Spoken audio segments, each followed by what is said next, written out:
Rais wa Baraza la Maaskofu Katoliki Tanzania yaani TEC, Askofu Wolfgang Pisa ametangaza kurejea kwa afya ya Padre Charles Kitima, katibu mkuu wa TEC, na kuanza rasmi kwa majukumu yake ya kiofisi takribani mwezi mmoja baada ya kushambuliwa na watu wasiojulikana.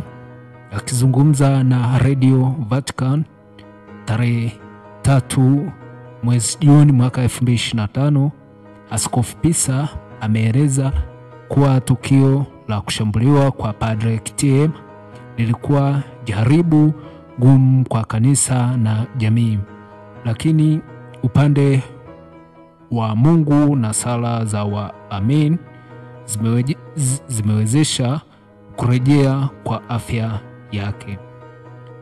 Tukio hilo lilitokea usiku wa Aprili 30 mwaka 2025 katika makazi yake Kurasini, Dar es Salaam, na tangu hapo Padre Kitima alikuwa akipatiwa matibabu katika hospitali ya Aga Khan.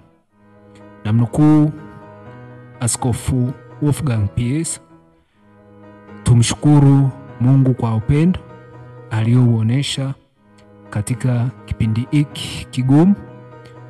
Namshukuru pia Padre Kitima kwa ujasiri wake wa kumtumikia Mungu hata katika hali ngumu," amesema Askofu Pisa, na kuongeza namnukuu, "Hivyo baada ya shambulizi lile, nampa moyo Padre Kitima kuendelea kuimarika kiroho, utume wake kama padre na kiongozi katika kanisa na jamii, asitetereke kama kumshuhudia Kristo katika nyakati zetu ngumu tunazozipitia."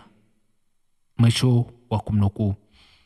Katika kuadhimisha siku kuu ya mashahidi wa Uganda, Padre Kitima ameongoza misa takatifu ya shukrani katika kanisa la Bikira Maria Mkingiwa dhambi ya asiri Kurasini. Ibada hiyo imehudhuriwa na mapadre, watawa, waamini, walei pamoja na wafanyakazi wa sekretarieti ya TEC. Namnukuu, "Tunamshukuru Mungu kwa wema wake. Pia tunawashukuru watu wote walioguswa na tukio lile. Tuombe ili kanisa lizidi kuwa imara siku zote bila kutetereka. Tukumbuke kuwa kanisa Katoliki ni taasisi inayotegemewa na watu wengi, ni sauti ya wasio na sauti, ni msindikizaji wa wanyonge. Tuliombee kanisa letu lizidi kuwa mwanga wa matumaini ya Watanzania," amesema Padre Charles Kitima katika homilia yake.